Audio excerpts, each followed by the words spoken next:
Vamos abrir a Bíblia Sagrada em 1 Pedro, capítulo 2, versículo 9. Isso, 1 Pedro 2, 9.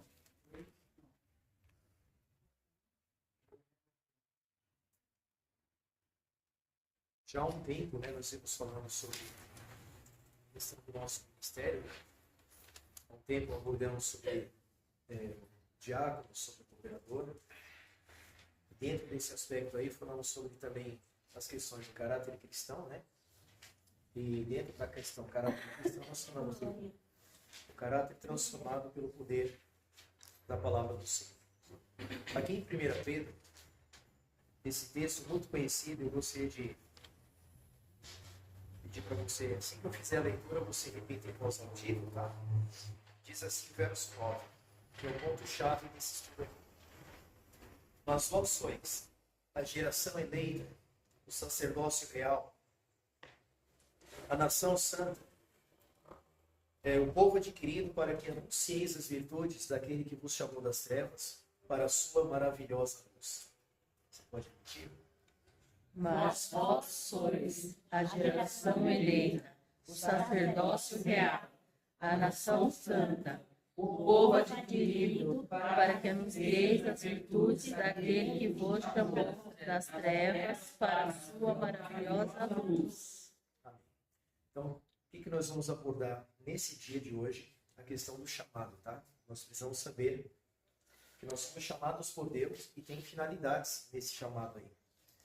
E assim como o diácono, como o cooperador, o presbítero, a bispa, o apóstolo, o membro, todos nós recebemos um chamado do Senhor. E dentro deste chamado, algumas incumbências nós vamos ter que realizar.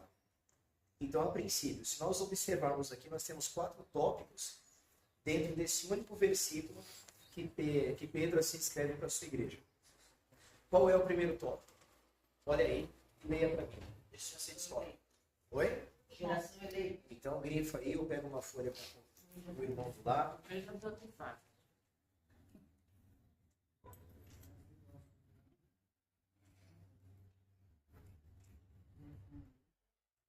Geração eleita, né? E o segundo qual é? Sacerdócio real. O terceiro, Nação santa, nação santa. E o quarto, o povo adquirido para anunciar as virtudes daquele que vos chamou das trevas para a maravilhosa luz. isso aí. Então, o que nós vamos fazer agora? Nós vamos pegar tópicos, né? Desses 4 aspectos aí. Então, o primeiro, a gente entende que nós somos uma geração essa, e a gente tem falado muito aqui na igreja, e eu, principalmente, eu tenho falado não só aqui, em alguns lugares que Deus tem nos levado, e vocês viram aqui ontem o que aconteceu. Existe aqui dentro agora, dessa geração que estava lá fora, é uma minoria que se encontra aqui hoje. Existe agora do outro lado uma geração imensa, e essa geração aí, pelo que nós estamos vendo, com base na Bíblia, essa geração não quer nada com o Senhor. Quando eu falo nesse sentido, a gente precisa entender que se a maioria dos que aqui estavam ontem, eu falo fora da igreja, não tivesse conhecimento de Deus, aí nós diríamos, eles não conhecem. Mas nós sabemos que aqui no Jardim da Macé, onde essas pessoas aqui estavam ontem, uma grande parte delas são conhecedores da palavra, porque uma grande parte a gente vê que são filhos de cristãos, em outras palavras, filhos de crentes, pessoas que um dia sentaram com nós aqui e aprenderam, ainda que seja um texto, e um pequeno versículo, ele aprendeu, mas se afastou. E essa geração, se for a misericórdia do Senhor, o Senhor já tinha dizimado ela. E para nós é prazeroso estarmos aqui, porque nós somos, logo nessa questão da palavra, eleitos, né? A povo adquirido, fomos denominados como nação santa, a gente precisa valorizar isso. Então, vamos dar uma passeada na Bíblia agora, acerca dessa geração eleita. Evangelho de João, falado pela bispa Cida, há uma semana atrás, um horário por volta de umas 10 e pouco para 11 horas da manhã. Evangelho de João, capítulo 1.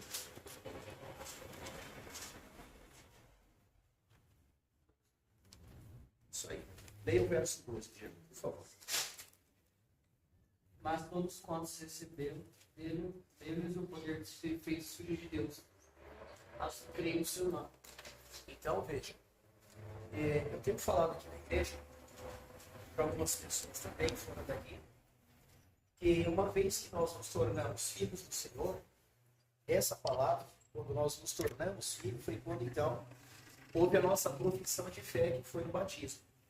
A partir daquele momento em que nós nascemos para Cristo, ali foi declarado que realmente nós somos filhos.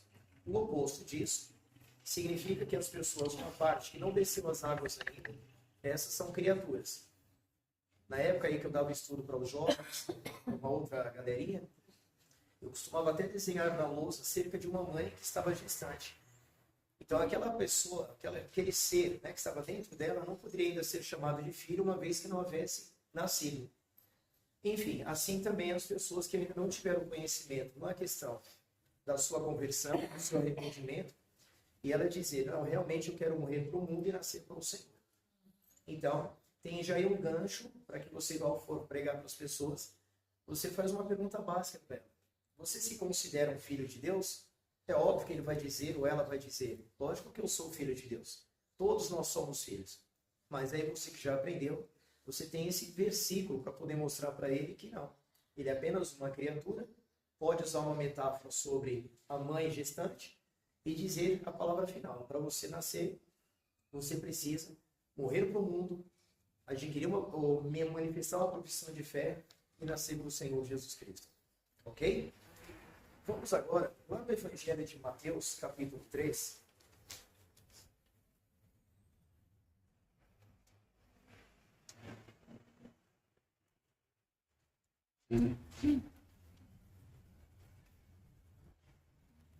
Mateus, capítulo 3, versículo de número 13 até o verso de número 17.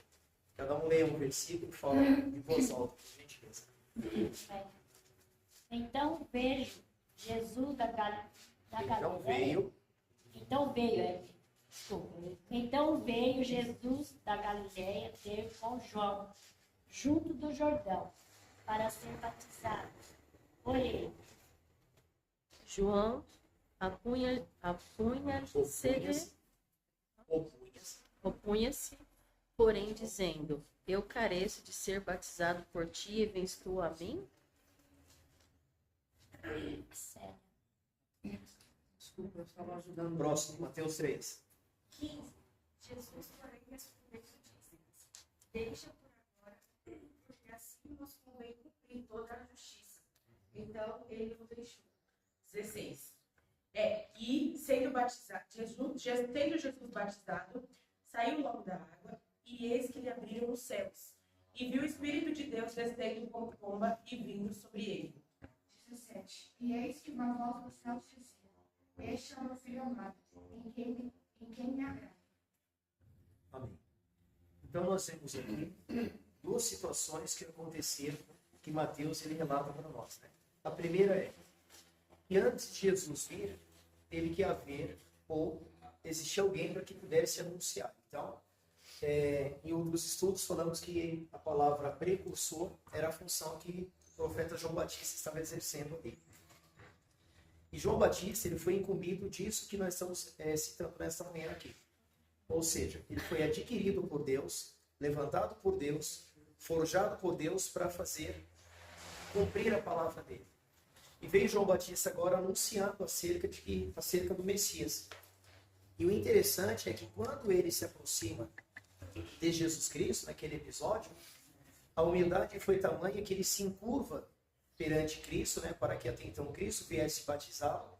Mas a Bíblia fala que a humildade, né, e a teologia fala que a humildade de Cristo era superior à de João Batista. A ponto de Jesus dizer: não, João, eu é quem careço ser batizado por ti, para que se cumpra as Escrituras. E naquele momento, o que acontece? Jesus é batizado e vem a confirmação dos céus em que a voz do Senhor Deus ali declara, né? Este é o meu filho amado. É o fato aí também que a gente puxa para a questão daquele que nasceu das águas. Ele só é declarado quando é filho de Deus, biblicamente, quando ele então sai das águas, aí o céu se abre e a voz do Senhor, de uma forma espiritual, ecoa novamente dizendo: este é o meu filho amado, em quem a minha alma, o meu sentimento, o meu amor se compraz. E se compraz, podemos dizer, o amor do Senhor é tão forte, tão poderoso em nós, que diz a Bíblia que o amor do Senhor nos constrange. Amém, pessoal? Amém. Então, falando de acordo com 1 Pedro, capítulo 2, o primeiro foco lá qual que era mesmo? Geração eleita? É isso mesmo? Veja lá se é isso. Isso, geração eleita. Então, nós temos aqui alguém, um ser chamado João Batista, que foi eleito para essa finalidade. Qual era a finalidade dele? Anunciar acerca do arrependimento, acerca do reino de Deus, acerca de Jesus Cristo. E aí vem Jesus e dá sequência a isso. Vamos olhar o capítulo 4 agora, a partir do versículo de número 13. O que aconteceu após o batismo de Jesus, a sua tentação? Verso 18, desculpa. Alguém pode ler? E Jesus, andando junto ao mar da Galileia, viu a dois irmãos, Simão, chamado Pedro, e André, seu irmão, que lançavam as redes ao mar, porque eram pescadores. 19. E disse-lhes: Vinde após mim, e eu vos farei pescadores de homens. Então eles deixaram imediatamente as redes e o seguiram. Vocês vão falando o versículo, a pessoa terminar, você já engatilha.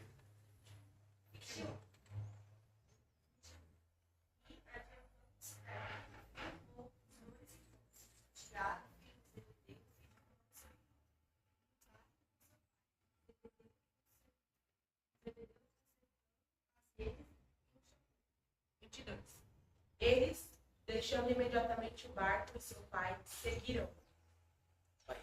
Então nós vemos que Jesus vai agora fazer o papel que João Batista estava fazendo. Jesus também foi eleito para isso, né? Então, ou seja, nós tiramos de cena João Batista e agora entra em cena Jesus. Quando Jesus já entra em cena chamando os discípulos, o que ele vai fazer? Conhecemos que ele passou um longo período ensinando, preparando essas pessoas para darem continuidade. Onde que nós vamos encontrar isso? Agora nós vamos lá em Mateus capítulo 28.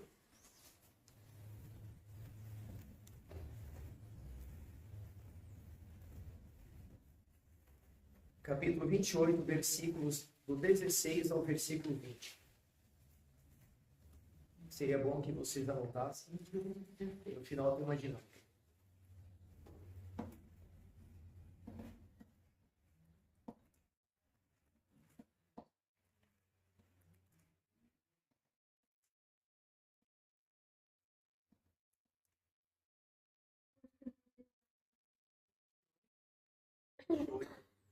Do 16 ao 20. Aí, quem achou pode ler. Pode ir, gente. E os 11 discípulos partiram para a Galiléia, para o monte que Jesus lhes tinha designado. 17. E quando vieram adorar, mas alguns duvidaram. 18. E chegando-se Jesus falou-lhes, dizendo: É-me dado a todo o poder do céu e da terra. 19. Portanto, ide fazer discípulos de todas as nações, batizando-os em nome do Pai, e do Filho e do Espírito Santo, ensinando-os a guardar todas as coisas que eu vos tenho mandado. E eis que eu estou convosco todos os dias até a consumação dos céus. Amém. Amém. Amém. Veja. Então nós temos Pedro dizendo que ele havia aprendido com Jesus Cristo, né? O que ele aprendeu? Quando nós lemos a carta de 1 Pedro 2,9, nós vemos esse Pedro aqui cumprindo essa ordem aqui. E quando nós chegamos lá no Evangelho de Mateus e vimos João Batista fazendo o papel de eleito, na sequência, João Batista ele foi tirado de cena, vem Jesus e dá continuidade nisso. E quando aqui nós nos deparamos em Mateus 28, nós vemos que também tem princípios que foram colocados aos discípulos ali. O Senhor enfatiza que a ele foi dado todo o poder na onde? no céu e na terra. Então nós entendemos biblicamente que o Senhor domina tudo, nada foge do seu controle. E a autoridade que Cristo nos deu, ela está baseada naquilo que nós recebemos, que é o Espírito Santo, que está dentro de nós. Então nós também temos autoridade. Precisamos aprender o que seria esse sentido da autoridade quando ela precisa ser exercida. Ontem eu estava conversando com uma irmã aqui, e eu queria muito que algumas pessoas estivessem nessa escola bíblica, que eu ia mostrar biblicamente para elas o meu ministério, o seu ministério, nesse quesito, porque estamos aqui hoje como sacerdotes do Senhor, como cantores do Senhor. Nós vamos dar uma passeada a mais para vocês entenderem que eu não estou aqui, você não pode imaginar que está aqui só para apenas orar ao Senhor, louvar o Senhor. Você está aqui para muita mais coisas. Amém. E você precisa aprender isso aí. Então veja, quando o Senhor fala aqui no verso de número 19, a ordem foi dada em qual sentido? Leia aí para mim, por favor, alguém. 19. Portanto, vão e façam discípulos de toda a batizando-os em nome do Pai, do Filho e do Espírito Santo. Então, uma vez eleito, significa que agora eles precisaram passar por um preparo. E nesse preparo chegou um ponto agora em que o Senhor os avaliou e falou, agora não tem mais tempo. Ou seja, eu preciso, em outras palavras, eu preciso ir, é vocês agora que vão dar continuidade nessa tarefa. Então vocês precisam fazer o quê? Princípio.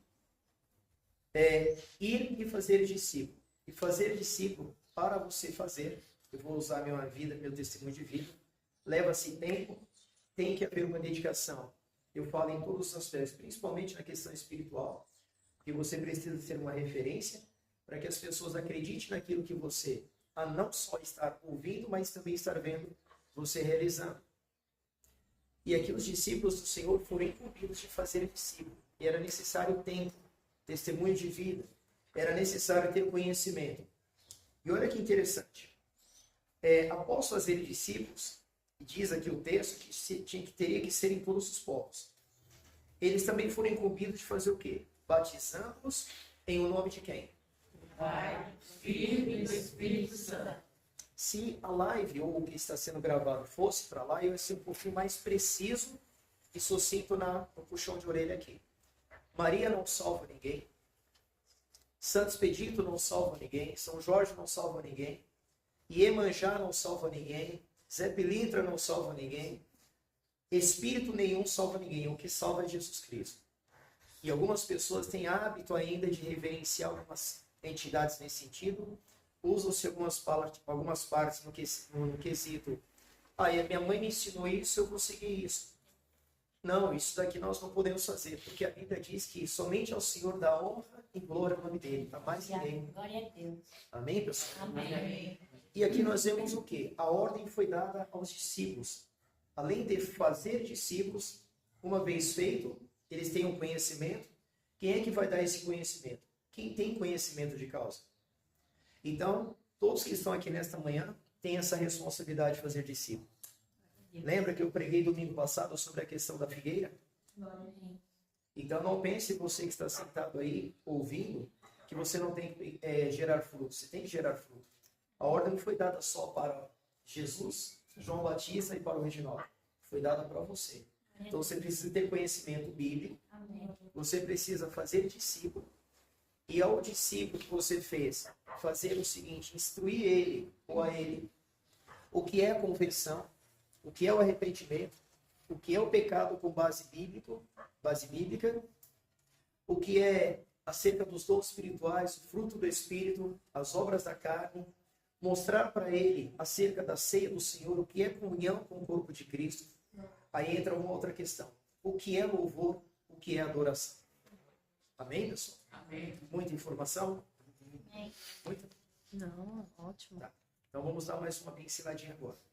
Veja, nós falamos só do que é, por base ainda, eu não peguei tudo que eu ia vir estudar de madrugada, sobre a questão de ser a geração eleita. Tem muitas coisas ainda, tá bom? Vamos dar um salto agora, vamos olhar qual é o segundo tópico aí. Sacerdócio real. Sacerdócio? Real. Amém. Quem é sacerdote aqui na igreja? Apóstolo?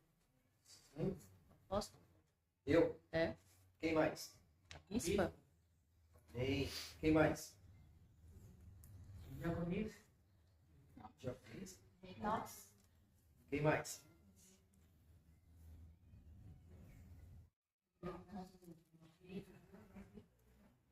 Presbítero. Presbítero. Quem mais? Qualquer um que tenha cargo eclesiástico. É? Karina? Para mim era só o apóstolo e a bispa, que é os que estão acima. É. Vocês aí no fundo aí. Vamos lá. Vocês leram 1 Pedro 2,9? Fala o que lá? Geração eleita. Todos nós. Todos. Aqui não está falando de ordem eclesiástica. Bom? Então, todos nós, aquela pessoa que entrou aqui ontem, ela se converteu ao Senhor naquele momento. Após ela ter confessado a Jesus, ela já se tornou, então, ali um sacerdócio. Aleluia. Só que é bom assim vocês aprenderem. Não é porque ele confessou a Jesus Cristo que ele já agora vai exercer a minha função e a sua função. Então ele foi chamado por Deus, ele confessou ali naquele momento, através do ato. Eu recebo Jesus, então ele está confessando, de acordo com Filipenses capítulo 2, confessando com a tua boca, que ele recebeu Jesus Cristo.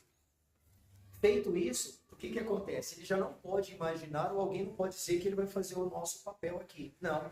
É preciso ele agora fazer o quê? Passar por um processo acadêmico, onde ele vai aprender a palavra de Deus. Aquilo que outrora ele vivia vai ser tirado a partir do momento em que ele começar a aprender que as coisas que ele praticava na carne eram também frutos, ou melhor, eram sinais que até então Deus não aprovara. E uma vez ele aprendendo a palavra, logo a própria palavra do Senhor vai começando a mostrar para ele que tais coisas que ele fazia desagradavam a Deus. Entende? Pois bem, então se nós somos ao sacerdócio real, agora concreto, todos nós sabemos que agora somos, então quando um dia nós tivermos a oportunidade, eu vou falar sobre esse ministério eclesiástico. A função da diaconisa, com base na Bíblia, aí alguém vai pensar como ela já estudaram. Isso eu já estudei, está lá em Atos capítulo 6. Eu vou levar vocês a viajar no tempo e nós vamos ver isso aqui lá no livro de Gênesis. Nós vamos ver isso aqui lá no livro do Êxodo, Levíticos, Números, Deuteronômio, enfim. Dentro do propósito diaconal. Operador, vamos também desde o início da história até chegarmos no dia em que Deus levanta na igreja, através de Paulo, os que eram cooperadores na casa dele. Depois disso, bispo da mesma maneira, pastores da mesma maneira.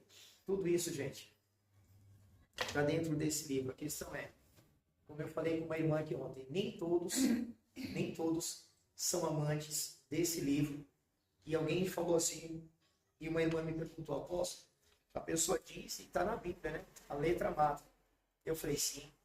E o Espírito vivifica. Mas aí fica uma pergunta para vocês, a letra mata? A letra mata? A letra mata, irmã? Não. Se ela lê só por ler, não edifica nada a ela. Agora, se ela lê com a intenção de aprender, pegar para ela, aí... E vocês, irmãs? A letra mata? Estudar demais mata? Não. Viu? Agora eu entendi a colocação. Eu estava tentando entender. Porque aquela lá de fora, aquela letra lá de fora, aquilo que o mundo enxerga, aquilo que o mundo faz, aquela letra sim mata. Sim. E essa letra, com base na hermenêutica, a arte de interpretar, é o que está escrito lá em Provérbios, capítulo 12, verso 14. Abra lá. Eu falo antes.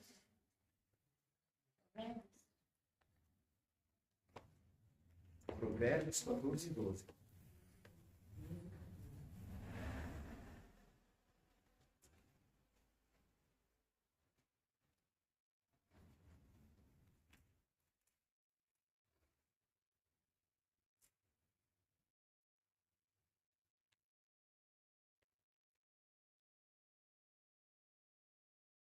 Qual é o livro mesmo?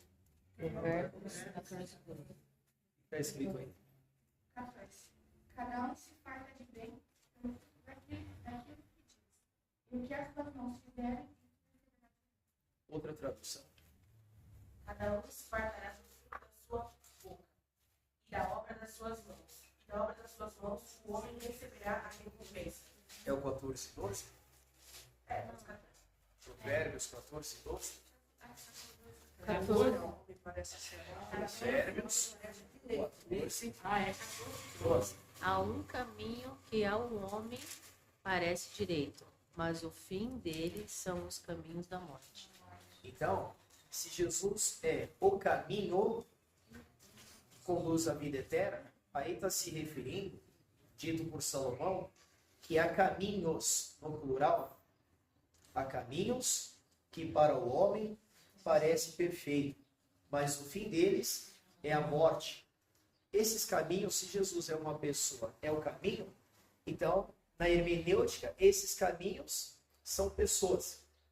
Pessoas que outrora são usadas pelo adversário, que tem muita proximidade com pessoas que estão dentro da igreja, que faz com que elas se desviem do que Deus está dando como nessa manhã, e as desviando desse verdadeiro caminho, logo à noite você vai ver a diferença entre aqueles que seguem o caminho de verdade e aqueles ou aquelas que seguem os caminhos lá fora.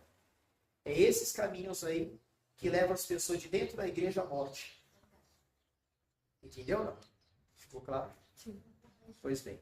Voltando lá em 1 Pedro, então se nós somos o sacerdócio real, aí eu fiz uma pergunta, né? No primeiro tópico, que nós somos a geração eleita. Agora, na questão de sacerdócio, os sacerdócios, todos nós somos, nós temos responsabilidades a serem realizadas aqui dentro e fora desse ambiente espiritual. Fala templo, né? Casa do Senhor. E isso significa que nós precisamos aprender que, como sacerdote, qual é a nossa função. Vamos agora, lá no livro do Êxodo, eu só vou buscar essa referência aqui, porque chegou agora na minha mente.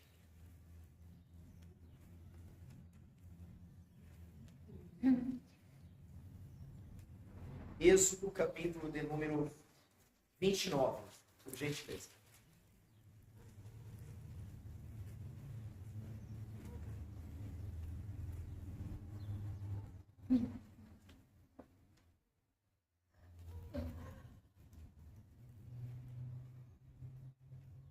Alguém pode ler, por favor? Verso 1. Êxodo 29, 1. Leia em voz alta, por favor. Êxodo 29, 1. Isso é o que lhes há de fazer, para o santificar, para que lhe administrem o sacerdócio. Tomam um novilho e 2 carneiros sem mácula. Posso?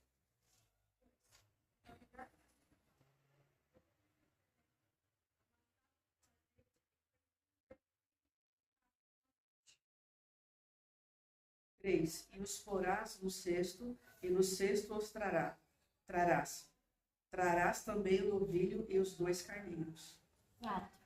Então farás chegar a Arão e a seus filhos à porta da tenda da congregação e os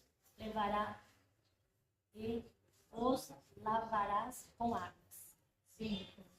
Depois tomará das vestes e vestirás da Arão com a forma, um manto, estola com sua estola, e com a sua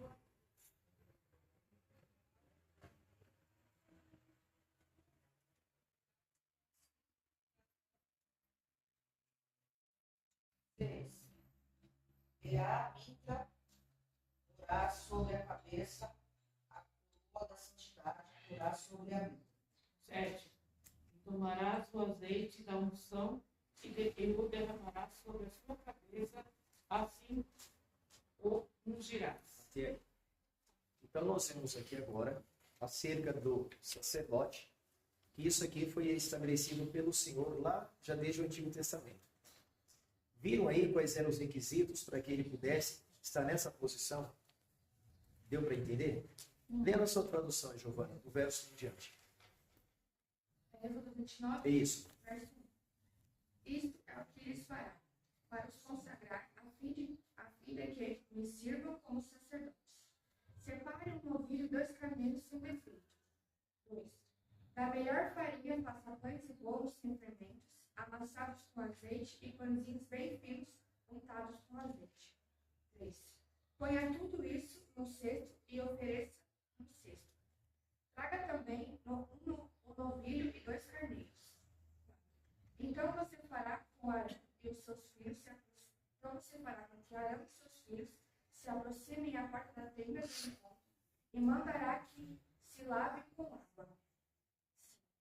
Depois você pegará as vestes, tirará Arão com a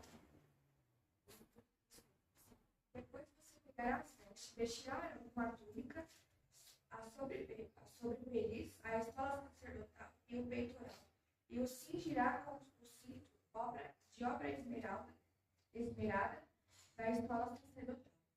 6. Você porá a mitra na cabeça dele e sobre a mitra a coroa sagrada. 7. Então você pegará o óleo da unção e o derramará sobre a cabeça dele, e assim você o ungirá. Eu não sei se acontece isso, mas eu viajo no tempo. Vocês conseguem? Imagina Moisés falando com Deus e Deus falando: eu preciso, depois de você, levantar um ministério, criar um ministério. Por quê? Você é minha boca, você sou eu aí embaixo. Mas eu preciso que seja da sua árvore genealógica alguém para fazer um outro trabalho. E esse trabalho, Moisés, eu estou levando vocês a uma viagem. Então esse outro trabalho, Moisés, tem que ser um trabalho qualificado. Tem que ser um trabalho, Moisés, esse, onde as pessoas que vão exercer tal função precisam entender o porquê de estarem ali. E aí o que aconteceu? Veja a cena. Moisés chama Arão, chama os seus 2 filhos e pede para que eles venham para a porta da tenda da congregação. Já chama a atenção do povo. Toda a nação, imagina ali assistindo essa cena. Moisés chamou Arão e seus 2 filhos. Para quê? O templo está lá. Não era esse, tá, gente? Era uma tenda. E o que vai acontecer agora? O que vai acontecer? Está acontecendo um ritual. Veja, eu faço uma pergunta.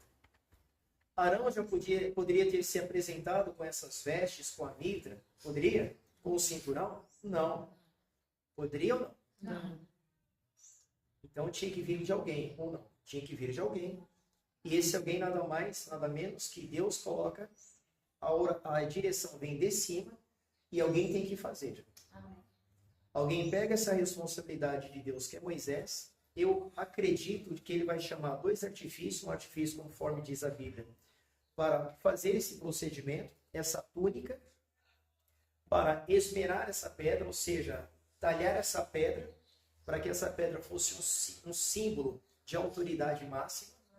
Na área militar, a gente sabe que existem algumas insígnias aqui, existem outras aqui. E principalmente aqui em cima. Para vocês eu não consigo falar, deixar de uma forma clara, porque existe tempo para isso. Mas no mundo espiritual nós recebemos isso. Nós temos uma coroa, nós temos uma túnica, que é de linho fino, nós temos uma sandália, nós temos um cinturão. Só que isso tudo é espiritualmente. Assim como Cristo é o rei, nós estamos com as vestimentas dele. Só precisa a gente entender isso.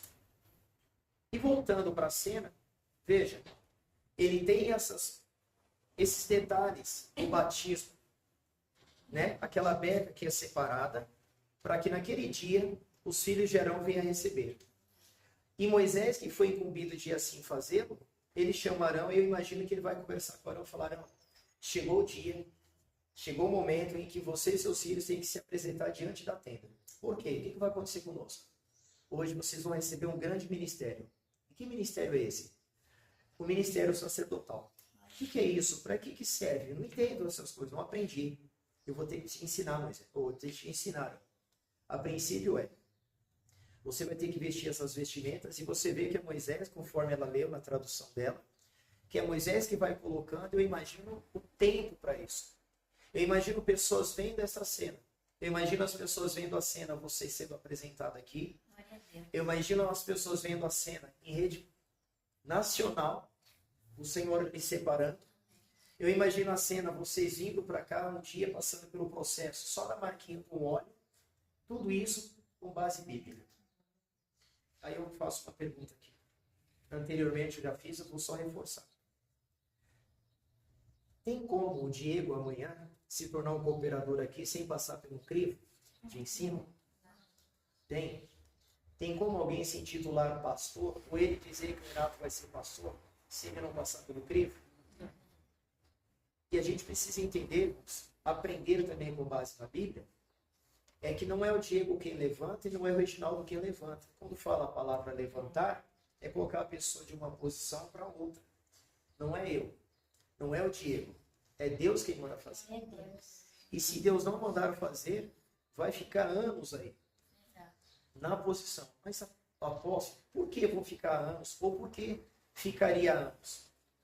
Na minha mente, ingênua, pequena que é, eu imagino assim: se Deus quer que ela fique anos, eu não posso ultrapassar a vontade de Deus, porque ela está fazendo muitos serviços aqui dentro a Deus. Acho que ela merece ser uma pastora. Aí Deus aqui dentro diz o seguinte: você acha, mas eu prefiro que ela continue sendo a melhor serva que eu tenho na função diaconal. Entendeu? Sabe onde? Não é que eu vou dizer sabe, porque não está isso lá. Mas a gente vê que tem pessoas sem isso aqui, conhecimento, querendo ser o que não é. Talvez pode imaginar ele que por ter uma boa oratória, um grau elevado em conhecimento, eu não falo, tem um QI, dotado, nasceu com esse talento, não vou falar que adquiriu de Deus, mas estudou bastante, tem uma boa dicção, uma boa oratória, tem um público maravilhoso, uma boa indumentária, e ele já acha que ele pode ser. Se Deus não falar que é, a Bíblia fala que João Batista é tão profundo que João Batista deixou um recado para nós nos dias de hoje. Pergunta qual é? Olha, importa que ele cresça e eu diminua. Eu queria que a irmã Thaís estivesse nessa manhã aqui hoje, para poder falar o que uma pessoa falou de nós ontem. Porque eles esperavam, ou a pessoa esperava que ia chegar uma SUV na residência, ia descer mais 4 pastores para me acompanhar ali, e eles esperando um semideus descer daquele carro, e quando viram, não viram nada disso. E o que eles viram? Viram alguém, falei para Thaís, você vai me estranhar hoje. Ela, o que foi? Eu falei, você vai me estranhar. Peguei um porrete, fui na janela, bati na janela, o cara tava ouvindo um funk lá, eu bati na janela, ele com um prato de comida, vai edificar a sua fé. Ele levantou, olhou com a cara feia, eu falei, nem adianta pegar uma faca não, que eu vou matar você. Imagina. E a Thaís ficou me olhando, já foi entrando na casa do rapaz. Quando eu soltei a madeira, já fui no peito dele, já o abracei. Quando eu abracei, ele falou, o que está acontecendo? Eu falei, nada, você é irmão de quem? Sua mãe está aqui? Ele falou assim, meu pai está em cima. Daqui a pouco desce o pai e desce aquele casal que estava aqui. Olha o que é o testemunho de vida. Eu falei isso para você, mais nova aqui do ministério. Depois que nós entramos na casa, expulsamos demônios, fizemos a obra do Senhor, o pai disse assim, eu tenho uns negócios aqui. Eu falei assim, pois bem, mas o senhor era? Ele falou assim, até hoje de manhã, não entrava crente na minha casa.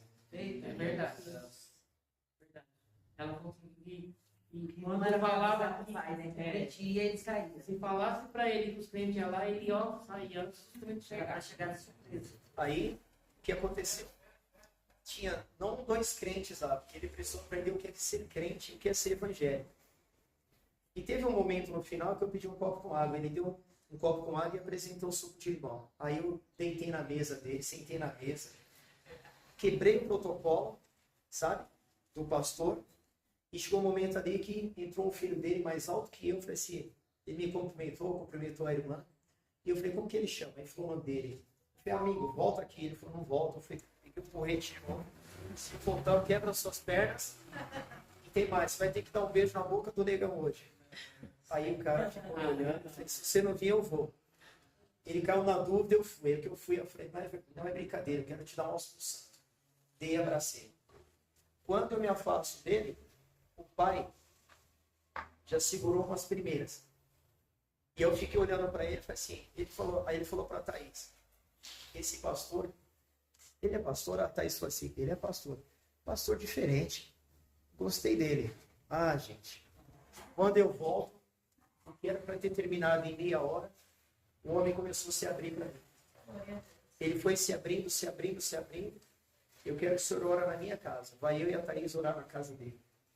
Saímos lá com um convite para levar a igreja para almoçar. Glória a Deus. Profundo. Quando estamos saindo, vem agora a palavra-chave. Palavra-chave. Quando eu estou saindo, o jovem falou assim, eu vou ter que manobrar o carro. Eu falei, filho. Ele foi, pegou, entrou no meu carro, foi lá, manobrou, voltou, entregou a chave. Quando eu estou saindo, eu falei, olha, eu estou indo assim, tal. Ele falou assim, para onde? Eu falei, moro no Jardim Damasceno, a igreja fica numa esquina. Aí ele disse, então você conhece a Silene?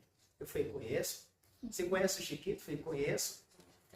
Ele falou, você conhece a Cineide? Eu falei, conheço. Você conhece a Sidneia? Eu falei, conheço. Sidneia? Sidneia comia em nossa casa. A Sidneia, eu peguei ela no colo algumas vezes. A dona Alice foi curada dentro da minha casa. Do câncer de mama. Aí ele parou de lavar o carro e falou para a Thaís assim, a minha sogra me falou de você. Eu sou o genro dela. Ela me contou essa história. A minha esposa é a Sidneia. Agora eu vou contar para os meus que... Aí ele disse que conhecia a nossa história, mas ele não sabia quem era. Agora nós estamos fazendo um trabalho. Olha o reboliço que Deus fez para salvar uma família, que é aquela moça que ficava possuída, que vocês viram aqui, veio aqui quarta, que ficava possuída, o que Deus fez e como o mundo é pequeno. E eu falei para a Thaís e para ele, se eu tivesse falado mentira aqui, ele falou assim, em outras palavras, eu ia te desmascarar. E agora o pai dele está ouvindo isso, a irmã dele foi liberta, em nome do Senhor Jesus Cristo, pode ficar conosco aqui. Mas o que eu quero enfatizar é, tem pessoas já te olhando, como membro do ministério, como vocês que estão aí. Hoje, com esse testemunho aqui, pode parecer que você não está sendo visto. Mas cuidado por onde você anda. Cuidado com quem você está, para você não, diz a Bíblia, para você não fazer isso aqui que você vai ouvir agora. Ai daquele por quem vem o escândalo. Porque em uma hora você pode estar dentro de um lugar e alguém pode te envergonhar, te dizer o que essa mulher aqui, a senhora vai lembrar da Miriam? Você estava, Simone? Você, a pastora Cristina, estava lá na casa da Miriam comigo? Estava? Lembra o que aconteceu? Tinha uma moça lá, dentro do lar, falando a questão do sacerdócio. Ela estava dentro do lar, nós entramos para o lar. Eu, essas duas, a irmã Cristina e tinha mais uma pessoa que eu não recordo. Estávamos em 4, 5. E eu pedi para o Edson chamar as pessoas que estavam naquela casa para vir, que a gente estava finalizando a oração. E apresentaram.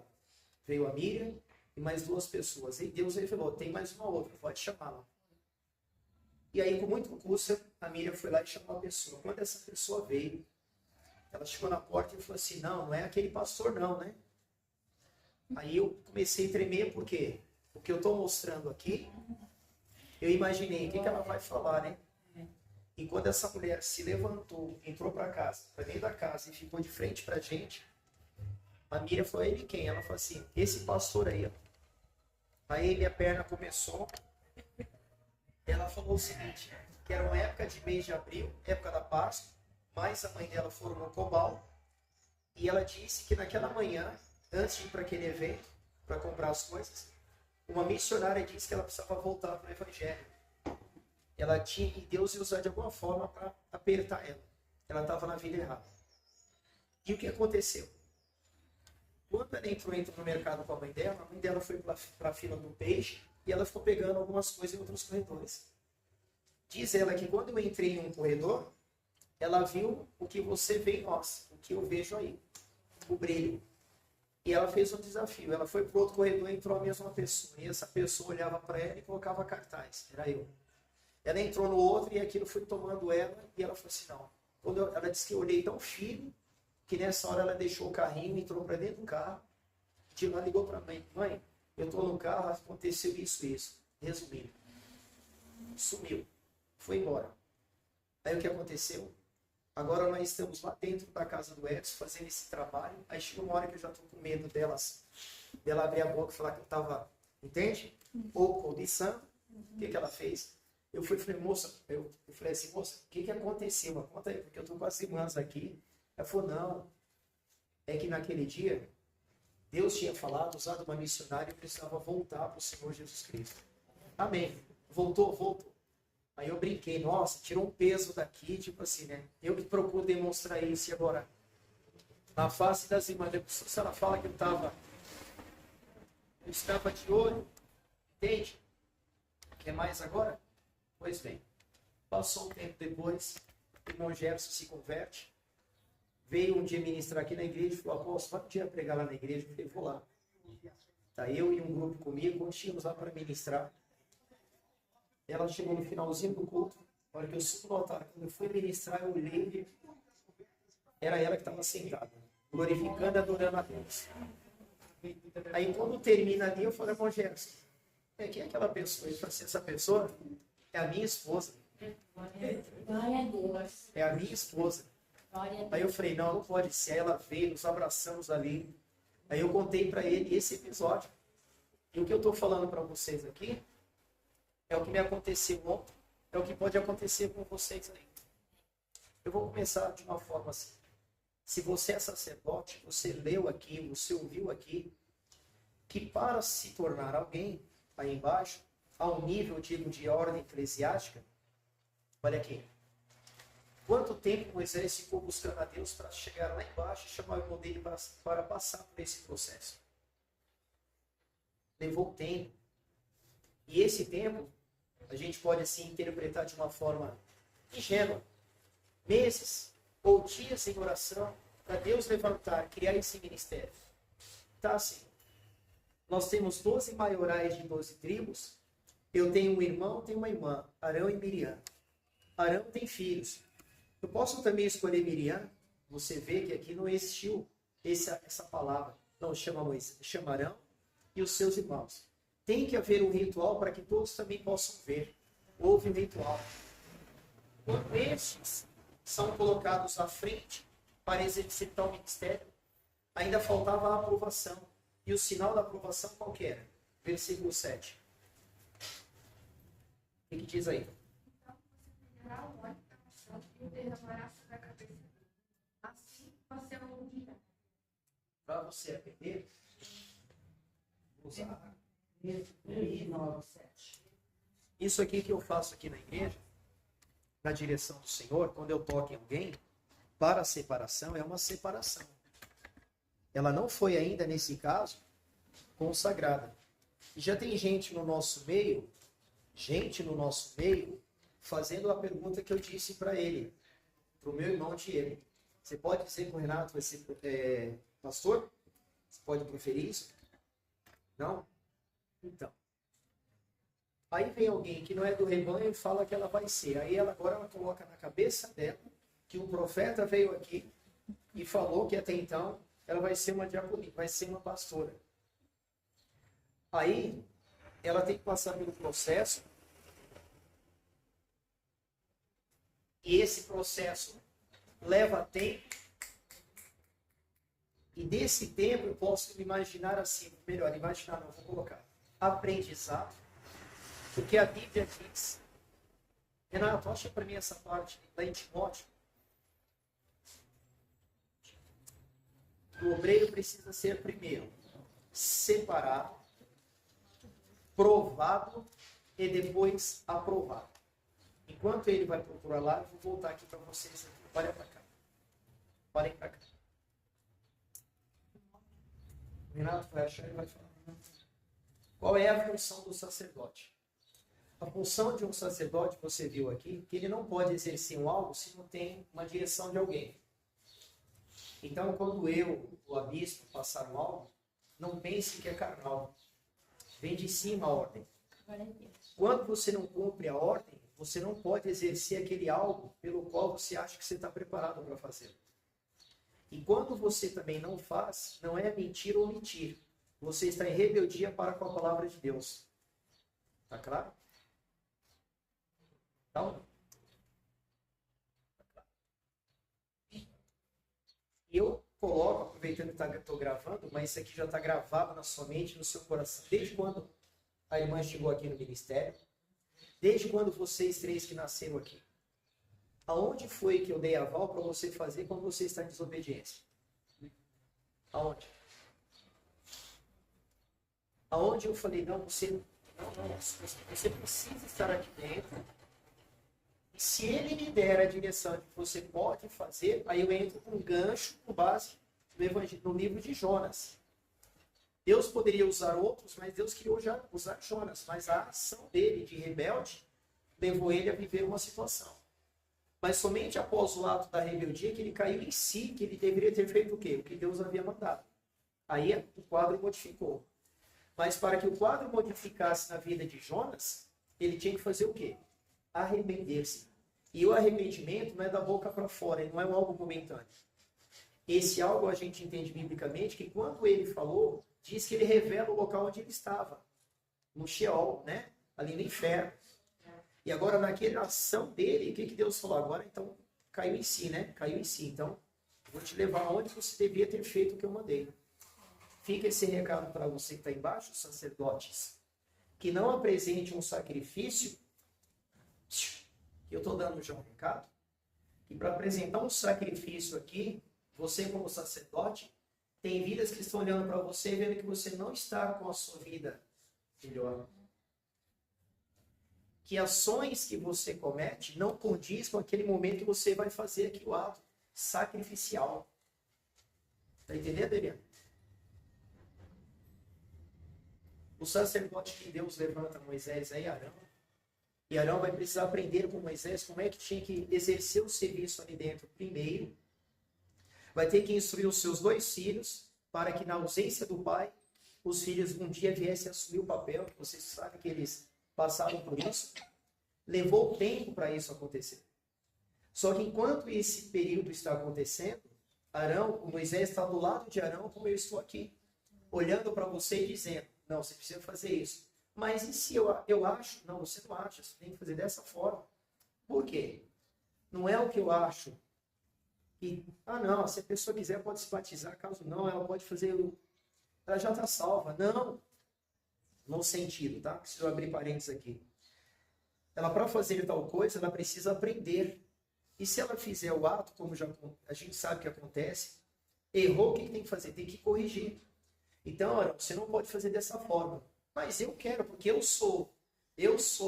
Você é, mas antes de você tem alguém preparado para isso. Você já se formou em Direito? Você já pode dizer que você é uma doutora? A pessoa com quem eu estava ontem estudou 8 anos de Direito.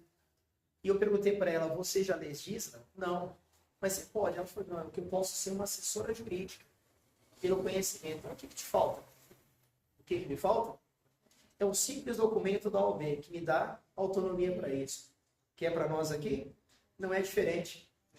Eu só posso ser a partir do momento em que alguém preparado, capacitado, me treinou, faço o que Jesus fez. Agora ide as nações, batizando-as em o nome do Pai, do Filho e do Espírito. Melhor antes, fazei discípulos em meu nome. E mais, batize-os. Para fazer isso, você precisa ter conhecimento para poder levar pessoas ao batismo. E não só levar o conhecimento, mas principalmente você tem que ter uma história de vida. Porque não adianta, Renato, não adianta nós dois aqui, nós 3 aqui, nós 4, termos título de peso e nós não exercer lá fora aquilo que o nosso título diz. Entende? Vocês concordam com isso? Sim. Vou levar agora o que o sacerdote tem que fazer com relação ao sacrifício. Veja, você vai chamar os 3 para a porta da tenda. Os objetos já têm que estar aqui. Só que, bispo, aprenda. Além dos objetos estarem aqui, as pessoas estarem ali, tem que haver um outro ritual. Eu não quero bolo, não quero suco, não quero Coca-Cola. Quem está escolhendo não é Moisés.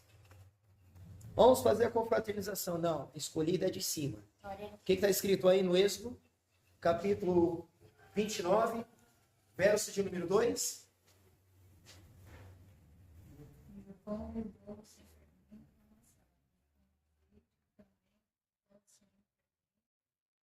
Fritados com azeite, com flor da farinha. Veja. Então você vai trazer bolos asmos, pães asmos, bolos asmos, amassados com azeite. E na minha tradução aqui, coscorrões, na sua, Giovana, o que é? Pãezinhos. Untados com azeite, flor de farinha, no caso trigo. Quem deu essa receita? Deus. O próprio Deus. Não foi Moisés que escolheu, não. Vou fazer isso aqui para encher. Não, não, não. Para você fazer esse ritual, Moisés, para separá-los, para essa finalidade, o ritual que eu quero é esse aqui. Ó. Olha aí mais um recado. Glória a Deus. No decorrer, Arão vai fazer esse processo. E o interessante, eu vou fazer uma pergunta básica aqui. Vamos para a dinâmica? Vamos lá.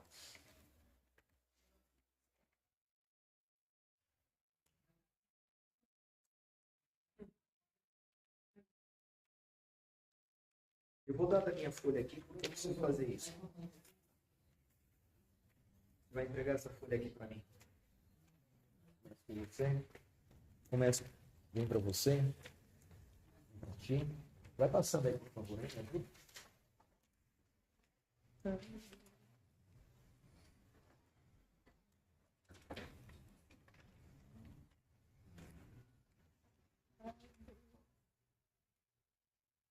Compartilhei você.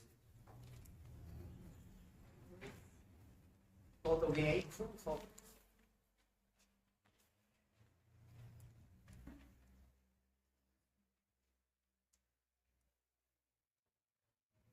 Pegou aí? Faltou alguém? Hã?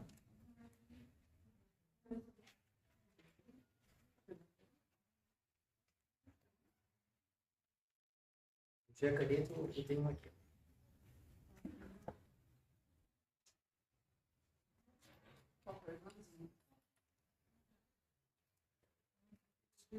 Até isso aí encaixa. Eu vou levar isso para o final. Vamos lá. Somos sacerdotes do Senhor, todos nós. E agora nós aprendemos de uma forma rasa que nós devemos agora levar o povo a receber o que nós estamos aqui como representantes desse ministério sacerdotal.